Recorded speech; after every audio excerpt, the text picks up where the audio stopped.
Welcome back to another video with idnTV. Now, before we get into it, as always, make sure you use the timestamps in the description and in the comments below will be the pinned comment. Make sure you subscribe with the bell notifications on. And last but not least, if you guys enjoy this content or if you guys are interested in this particular subject, make sure you like the video.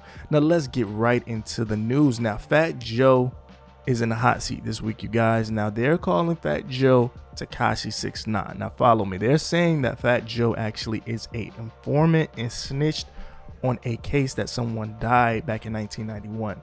Now, the paperwork has surfaced, or the alleged paperwork has surfaced. Now, before we get into this, I want to say this: everything is alleged. I don't know if this paperwork is official, but a lot of people are vouching for it. A few people that actually broadcast and create the news in the New York area, they're saying that this paperwork is absolutely true. Now, this is the story. Now, they're saying back before Fat Joe pretty much was Fat Joe the rapper, he had a club out in the Bronx. Now, in this club, it was an illegal club according to the article I read. Now, they're saying that someone outside of this actual club lost their life and got shot in the head. Now, this is according to the documents. Now, they're saying that Fat Joe actually vouched and gave more information that he was supposed to and told exactly what happened. Now, this is what the actual paperwork is saying. Now, here is the paperwork. I'm really not going to read it. I'm going to highlight it a little bit for you guys. It says Exhibit 505R. It says Trinity Ave, Mr. Cardigan stated that he also sold crack on Union Avenue, and that's how he got his name Joey Crack. Now, he also stated that the person that killed a guy by the name of Truth, Kingsbridge Road. So this is the actual paperwork, and it's saying that Fat Joe admitted that this person killed this person in front of his club. Now, I'm not really going to read all the way into it, but you know, I'll leave the link for the actual paperwork in the comments below, so that way you guys can check it out. So it'll be at the bottom of the timestamps. But like I said, they're saying that this happened back in 1991. Now, the things that make me go, I'm wondering, why is this paperwork just coming out? Now, usually when paperwork just comes out of thin air, it's either A, fake, or B, the person that was keeping that paperwork or keeping this information under wraps, maybe they fell out with Fat Joe. That's the thing I'm thinking. Maybe Fat Joe was maybe paying this guy off.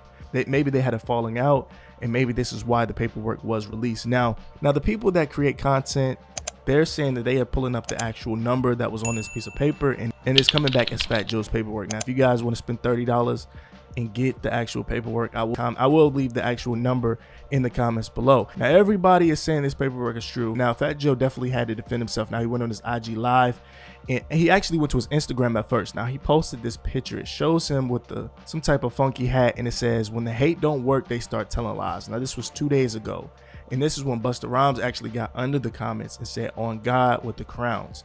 So I don't know what that means, but obviously he's responding to the face story, saying this is false paperwork.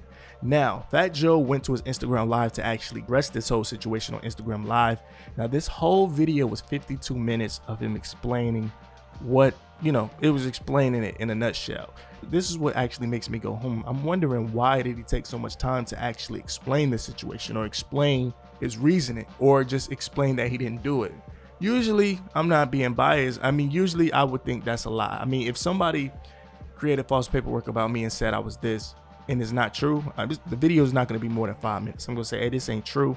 You guys can do your research and whatever the case. But for 52 minutes, kind of looks funny in the light. I'm not saying it's real or if Fat Joe actually did it, but it does look a little funny in the light.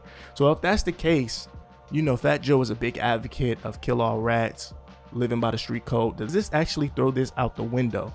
The reason I say Fat Joe is the new 6ix9ine is because everybody was preaching, live by the code, die by the code, don't snitch, go to death with it, do your time, be a man. Does this throw the street code out the window? I feel like a lot of these kids followed the music of your favorite influencer, man, whoever it is. They did these crimes and they didn't snitch, and now they threw their life away. While you got these celebrities, not saying Fat Joe in particular, but you got these celebrities that are preaching this, and behind closed doors they're snitching. So does this end the kill all rat street code? Like I said before, man, social media has made everything accessible to the people.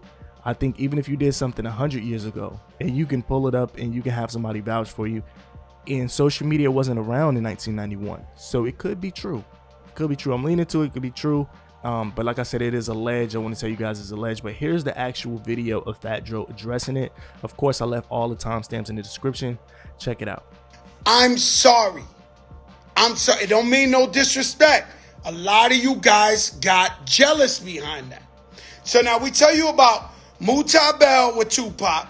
We tell you common sense saying Fat Joe saved his life. Now Fat Joe throws the party of the year. Anybody you name was in there. Look at what's going on here.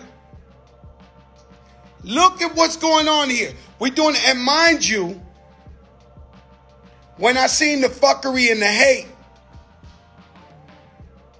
I look back at my Instagram.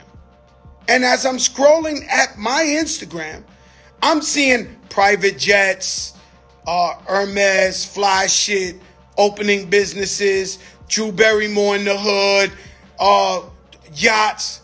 Damn. This